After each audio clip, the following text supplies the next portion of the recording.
Hello ಗೆಳೆಯರೆ, welcome to Digu craft and ಎಸ್ಸೆ. So ನಾವಿದಿನ ನನ್ನ ಮನೆ 10 ಸಾಲಿನ ಪುಟ್ಟ ಪ್ರಬಂಧವನ್ನು ನೋಡ್ತಾ ಇದ್ದೀವಿ. ಹಾಗಾದರೆ ವಿಡಿಯೋ ಇಷ್ಟವಾದಲ್ಲಿ ಲೈಕ್ ಮಾಡಿ, ಶೇರ್ ಮಾಡಿ, ಸಬ್ಸ್ಕ್ರೈಬ್ ಮಾಡೋದು ಮರಿಬೇಡಿ ಅಂತ ಹೇಳ್ತಾ ಈ ವಿಡಿಯೋನ ನೋಡ್ತಾ ಹೋಗೋಣ ಬನ್ನಿ. ನನ್ನ ಮನೆ. ಮೊದಲನೇ ಪಾಯಿಂಟ್, ನನ್ನ ಮನೆ ಸುಂದರ ಹಾಗೂ ದೊಡ್ಡದಾಗಿದೆ. ಎರಡನೇ ಪಾಯಿಂಟ್, ನನ್ನ ಮನೆಯಲ್ಲಿ 5 ಕೋಣೆಗಳಿವೆ.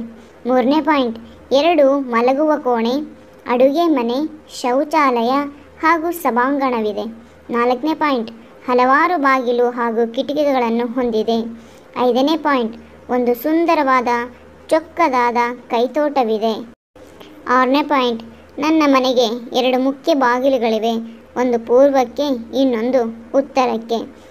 ಏಳನೇ ಪಾಯಿಂಟ್, ನನಗೆ ಪ್ರತ್ಯೇಕವಾದ ಓದುವ ಕೋಣೆ ಇದೆ. ಎಂಟನೇ ಪಾಯಿಂಟ್, ನನ್ನ ಮನೆ ಯಾವಾಗಲೂ ಶುಭ್ರವಾಗಿರುತ್ತದೆ. 9ನೇ ಪಾಯಿಂಟ್, ನನ್ನ ಮನೆಗೆ ಗಾಳಿ ಬೆಳಕು ಸಾಕಷ್ಟು ಬರುತ್ತದೆ. 10ನೇ ಪಾಯಿಂಟ್, ನನಗೆ ಶಾಂತಿ ನೆಮ್ಮದಿ ಸಿಗುವ ಸ್ಥಳವೆಂದರೆ ನನ್ನ ಮನೆ. ಹಾಗಾಗಿ ನನ್ನ ಮನೆ ಎಂದರೆ ನನಗೆ ತುಂಬ ಇಷ್ಟ. ಧನ್ಯವಾದಗಳು.